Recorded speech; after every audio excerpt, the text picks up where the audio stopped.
Mostly ऐसा माना जाता है कि वो स्लोली एक्युमुलेट कर लेते हैं स्टॉक्स, और जब उनका पॉकेट फुल हो जाता है ना, तो बड़े वॉल्यूम के साथ वो रिकॉग्निशन में आने लगता है, दिखने लगता है चार्ट पे। अगर उनका काम हो गया, उनको जितना इकट्ठा करना है कर लिया, उसके बाद वो पब्लिक को इनवाइट करते हैं बड़े वॉल्यूम के साथ। और जो सबसे बड़े वॉल्यूम होते हैं, जो पीक पे प्राइसेस होते हैं, मोस्टली वो एंडिंग को इंडिकेट करते हैं। अगर बड़े वॉल्यूम के आने के बाद प्राइसेस में मूवमेंट नहीं है, तो वो इशारा करते हैं कि अब प्राइस अब इसमें एक्शन खत्म हो गया। इतने बड़े वॉल्यूम के बाद कोई फॉलो अप बाइंग नहीं आ रही है। आप यहाँ पे ध्यान दो, इतने बड़े वॉल्यूम के साथ नवंबर 2017 से लेके अप्रैल तक, 5-6 महीने तक, इतने बड़े वॉल्यूम के बाद कोई फॉलो अप बाइंग नहीं है। कॉन्ट्ररी, बड़े वॉल्यूम के साथ सेलिंग दिखने लगी। यहाँ पे ध्यान दीजिए, पीक पे ध्यान दीजिए, यहाँ पे ध्यान दीजिए, इस पोर्शन में, यहाँ पे इस पर्टिकुलर वॉल्यूम से कंपेयर करिएगा। सिर्फ हमेशा पीक के वॉल्यूम से नहीं देखा जाता है। एवरेज वॉल्यूम से ज्यादा 2 वीक सेलिंग हुई है, हैवी सेलिंग। ये दिखाता है कि ये पैटर्न खत्म हो गया। यहाँ पे इसके ट्रेंड ओवर हो गया, और ट्रेंड ओवर होने के बाद वो ज्यादातर एग्जिट हो गए होते हैं वो इसी जोन में, और ये ट्रेंड ओवर होने के बाद प्राइसेस ब्रेक हो जाते हैं, फिर वो संभलते नहीं है। और इस पीरियड में फिर से वापस जब एक अच्छा करेक्शन हो जाता है, वो बाइंग होती है। वो लोग बड़े बड़े लोग बाइंग करता है जब ये प्राइस एकदम डिम रहता है, क्योंकि उनके पास कैपेसिटी ज्यादा है। और जब उनका पूरा वॉल्यूम हो जाता है, then they start showing the inviting the serious investors with the volume, कि देखिए अब कुछ एक्टिविटी हो रही है। और उसके बाद फिर से अगर अब इसको आगे जाना है, तो ये वॉल्यूम आगे प्राइस एक्शन में रिफ्लेक्ट होना चाहिए, नहीं तो ये अप ट्रेंड खत्म हो गया। अगर ये बड़े बड़े वॉल्यूम हैं और उसके बाद ये प्राइस में मूवमेंट रहता है, तब तक ठीक है। जब अगर नहीं रहता है, मतलब इसमें भी खत्म हो गया। अब इसमें सबसे इंटरेस्टिंग रहेगा ये देखना, अब जैसे ये स्विंग लो बन गया, अब ये स्विंग लो नहीं टूटना चाहिए। सेकंड, ये जो बड़ा वॉल्यूम के साथ सेलिंग आई, जिस दिन भी बड़े वॉल्यूम के साथ सेलिंग आ जाएगी, क्लियर हो जाएगा कि ये trend for a time being over हो गया।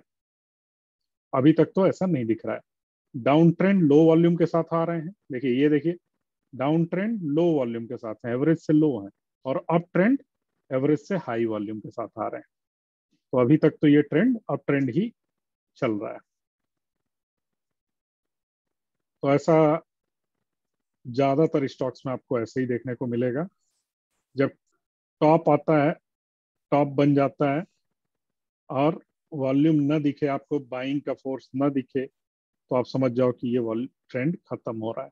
आपका ईएमए ब्रेक हो रहा है, 20-50 कोई भी वॉल्यूम का, कोई भी बाइंग वॉल्यूम का फोर्स नहीं दिख रहा है। यहाँ ट्रेंड आया था यहाँ पर, लेकिन उसके बाद कोविड आ गया तो फिर से फॉल आ गया। लेकिन वो ट्रेंड यहाँ से रिज्यूम है। इस कैंडल को ध्यान से देखिए, इस पर्टिकुलर पूरी कैंडल को बड़े बड़े वॉल्यूम के साथ बाइंग हो रही थी, और अभी अभी यहाँ पे भी बड़े वॉल्यूम के साथ बाइंग हुई। सेलिंग लेस वॉल्यूम के साथ हुई, वापस से बड़े वॉल्यूम के साथ बाइंग हो रही। ये सारे सिग्नल दे रहे हैं कि अभी ये ट्रेंड अपसाइड ही रहना है। अब अब आपके लिए एक लो, जो स्विंग लो बना, यही आपके लिए एक सेट एग्जांपल बन गया। अब ये नहीं टूटना चाहिए। इतने बड़े हैवी वॉल्यूम के साथ जो भी स्विंग लो बना, अब ये नहीं टूटना चाहिए। अगर ये वाकई बाइंग हो रही है, और ये बाइंग हो रही है, तो इसको काफी ऊपर जाना है। तो वॉल्यूम के साथ प्राइस एक्शन दोनों को एक साथ देखना है। जैसे अब ये देखिए, ये बड़े वॉल्यूम के बाद कोई कोई भी फॉलो अप प्राइस एक्शन हुआ, ये 2 वीक बहुत अच्छे वॉल्यूम रहे, यहाँ पे हैवी वॉल्यूम के साथ बाइंग हुई। उसके बाद कोई फॉलो अप बाइंग हुई नहीं हुई, राइट? तो अभी आपको क्या करना चाहिए, इसी 2 वीक के प्राइस का जो बेस है ना, वहां पे आपको एक समझ जाना चाहिए कि अगर ये टूटा, तो अब ये ओवर है ये ट्रेंड। अदरवाइज जनरली क्या होता है, अगर ट्रेंड रिज्यूम होना है, तो ये पूरा कंसोलिडेशन होगा, और जिस साइड भी ब्रेकआउट मिलेगा उस साइड, जैसे ये लंबा अप ट्रेंड चल रहा है, अगर ये पूरे कंसोलिडेशन के बाद वापस से ऊपर की तरफ ब्रेकआउट दे देता है, तो एक अच्छा मूव, अप मूव फिर से आएगा। क्लियर हो रहा है डॉक्टर साहब? या अशोक यस। Sir, yes. तो इस तरह की वॉल्यूम एक्टिविटी कम हो क्लियर हो जाना, रहा है। ये वॉल्यूम एक्टिविटी कम हो जाना, ये इंडिकेशन है कि अब देखिए जिधर भी बड़ा मूव आना होगा ना, उधर ही वॉल्यूम ब्रेकआउट होगा। तो अगर इसे अप ट्रेंड में जाना है तो एक दिन आपको बड़े वॉल्यूम के साथ अप ट्रेंड अप मूव आएगा यहाँ पे। तो ये एक अच्छा बाइंग फेज हो सकता है, ये कंसोलिडेशन फेज हो सकता है।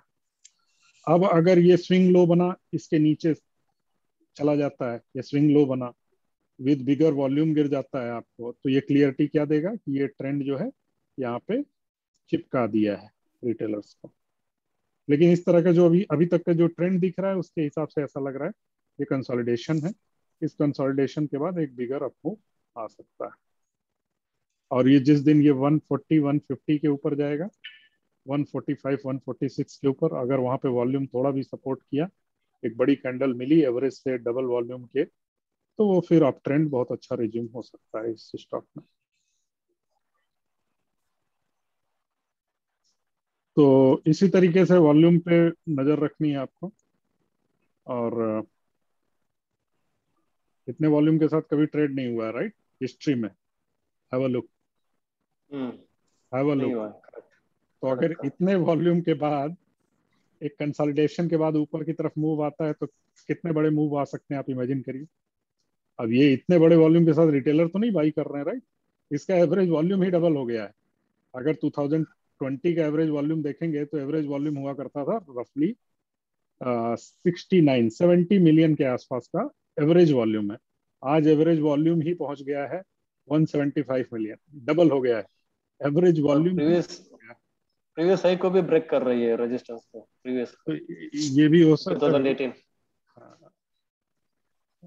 इस तरह के हैवी वॉल्यूम कोई बड़ी न्यूज का भी हो सकता है कि कुछ हमें जो नहीं पता हो, मे भी प्राइवेटाइजेशन होने वाला हो, वी नेवर नो।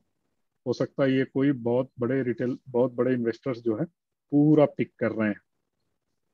इतनी हैवी वॉल्यूम के साथ तो इसकी हिस्ट्री में बाइंग नहीं हुई है, राइट। 2000 से 2020 तक की, आज तक की हिस्ट्री में इससे ऊपर की बाइंग हुई है। और एल्यूमिनियम के प्राइसेस ऑल टाइम हाई पे चल रहे हैं, $3000, $2900, राइट। और ये स्टॉक में इस तरह से बाइंग चल रही है। This could be next journey. अब नेक्स्ट जर्नी क्या हो सकती है ऐसे नहीं पता चलता है। आप यहाँ से देखिए 2001 में 8 रुपए से स्टॉक कहाँ तक गया है, यहाँ तक गया है। 10-20x तक की जर्नी होती है। तो ये बेस हो सकता है ये 30 रुपीज का। यहाँ से हो सकता है कि 20-30x यानी 1000 रुपए तक के लिए भी ये जा सकता है स्टॉक। We never know. अगर मेटल की बुल साइकिल शुरू हुई और वो 3-4 साल सस्टेन रहती है तो इन स्टॉक्स में तो हैवी अर्निंग है, राइट। तो ये इस तरह का रिकॉग्निशन और इसके बाद अगर ब्रेकआउट मिल जाए, इसके ऊपर प्राइसेस हाई सस्टेन कर जाए, तो ये कंसोलिडेशन अगर एक दे देता है, कंटिन्यूअस रैली है, एक कंसोलिडेशन दे देता है 4-5 महीने का, उसके बाद ब्रेकआउट दे देता है, it will be very very reliable. अभी तक तो ये कंटिन्यूअस अप ट्रेंड में है, पुल बैक ले रहा है, इमीडिएट वापस चला जा रहा है, कोई कंसोलिडेशन है ही नहीं। और जनरली मेटल स्टॉक ऐसे ही स्विंग भी करते हैं, स्विंग लो बनाते हैं, स्विंग हाई बनाते हैं, ज्यादा देर तक टॉप पे बैठते नहीं है और बॉटम पे नहीं बैठते हैं। यानी एक टॉप बनाते हैं और बॉटम बनाते हैं, फिर टॉप बनाते हैं। अगर आप बड़े और दूसरे स्टॉक्स देखेंगे तो क्या होता है, वो लोग वहाँ टॉप पे रुकते भी हैं। फॉर एग्जाम्पल अगर टीसीएस को देखा जाए तो क्या है, टीसीएस यहाँ टॉप पे बहुत दिन तक रुका रहेगा। ये देखिए स्विंग वाली जर्नी नहीं होती ये फेज देखिए 2016 से लेके 17 तक टॉप पे रुका रहा, राइट। ये फेज देखिए रुका रहा। तो मेटल की साइकिल थोड़ी डिफरेंट तरीके से होती है, रिस्की होती है, लेकिन वही मल्टीपल रिटर्न भी आते हैं। तो या या तो ये स्विंग लो बनाएगा या तो स्विंग हाई बनाएगा। अब यही स्विंग हाई है कि यहाँ तक जाएगा कि एक नया हाई बनाएगा। अगर मेटल की बुल साइकिल है जो कि 2001 से लेके 2008 में थी, तो आप कितने मल्टीपल मिले देखिए, 4 रुपीज से लेके ये स्टॉक 300 रुपीज तक गया, 75 टाइम्स गया है। तो अगर यहाँ के बॉटम से 22 रुपीज से भी काउंट करें तो ये तो 75 है, 30-40 टाइम्स भी काउंट करेंगे तो ये कहाँ तक जा सकता है, 500-600 रुपीज तक जा सकता है। ट्रेंड कहाँ तक बोलता है, ट्रेंड का टॉप कहाँ है, 1000 रुपीज तक। अब 100 रुपीज पे स्टॉक चल रहा है। तो अगर ये इस तरह की रैली शुरू हुई जिसमें करेक्शन भी बहुत बड़े बड़े आते हैं, वो लगता नहीं है, 62 रुपीज पीक से बॉटम आया है 21 रुपीज, 60% का करेक्शन इन बिटवीन हुआ है। तो कोई भी अगर 4-5 साल की रैली होगी तो वो बिना करेक्शन के तो नहीं होगी, लेकिन अगर करेक्शन के बाद ट्रेंड रिज्यूम होता है, कंसोलिडेशन के बाद ट्रेंड रिज्यूम होता है, तो इन्हीं पे हमको नजर रखनी चाहिए, क्योंकि 10x 20x तक के रिटर्न इसी तरह के स्टॉक्स में देखने को मिलेंगे। बाकी 20-25% का एवरेज रिटर्न लेना है तो टीसीएस आईटी कंपनी बहुत अच्छी हैं। अभी तो पिछले साल में उन्होंने काफी अच्छा दिया है। और सही समय पे आप पैटर्न का ध्यान रखिए, लेकिन कंसोलिडेशन फेज का ध्यान रखिए, राइट। प्रीवियस हाई के पास ये अच्छा से कंसोलिडेट हो सकता है और उसके बाद यहाँ पे ब्रेकआउट आ सकता है। तो इसी तरीके से नजर रखनी है। अभी metal prices all time high पे चल रहे हैं, राइट। हमको कॉपर कॉपर के प्राइसेस देखें। कॉपर अपने ऑल टाइम हाई पे है, जो लोग इंडस्ट्री में हैं उनको पता है, राइट। कॉपर के प्राइसेस मल्टीपल ईयर हाई पे हैं और डिमांड भी है। तो अगर यहाँ से ब्रेकआउट मिलता है तो ये नया हाई बना सकता है। हर कुछ सालों में एक नया हाई बनाता है, राइट। तो आप मेटल कंपनीज का इमेजिन करिए, ये एक स्विंग हाई बना, ये कंसोलिडेशन फेज था, फिर अब एक नया स्विंग हाई बन सकता है, राइट।